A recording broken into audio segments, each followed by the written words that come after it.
sim có in mi xóa cái gì ra mi trôi rùa chân nát ngày lâu có vác vai lung rồi thấy vàn xa ngao rồi tình ngày lâu tu lao băng ca lên yêu khi xin dùng danh nát thôn cha Calvary vai lam chung ka fa do to ra lo suai na yai te or ha bang ka thian ter lai ti hallelujah ka si ning yai te khi chu thang the tua tao cha mi swa la ka do cha mi fa sina kha aka pitang sun parna khom ve di aka kan sang zo zan na krom sun ka cha amin kyam thong thang si si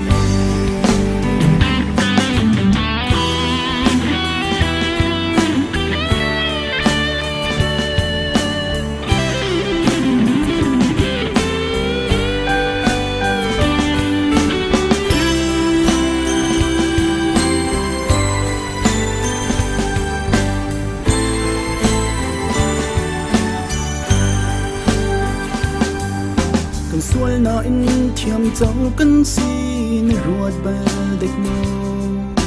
thiam him nak ngai lo mi sual vial te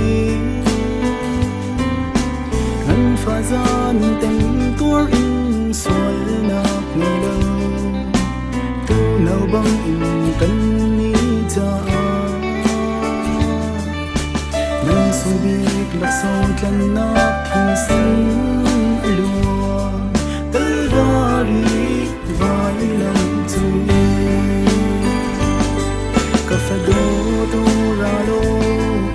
ni soal na vian te or ha bang ka thian ter lai ti hallelujah ka si ning jai te kri chu thang the tua ta chan swala ka do cha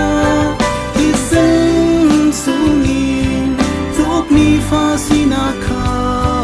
aka pitang sun parna khom ve di aka kan sang zum san na ram sun kan cha Calvary vai lam chung hallelujah ka si ning jai de kri chu thang the tua cha mi swala ka do cha hi sung sungi tok mi fa sina kha aka pitang sun parna khom ve di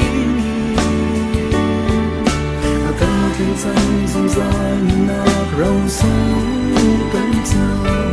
ami thia thang thu si si aka kan sang zum zan rau sung kan cha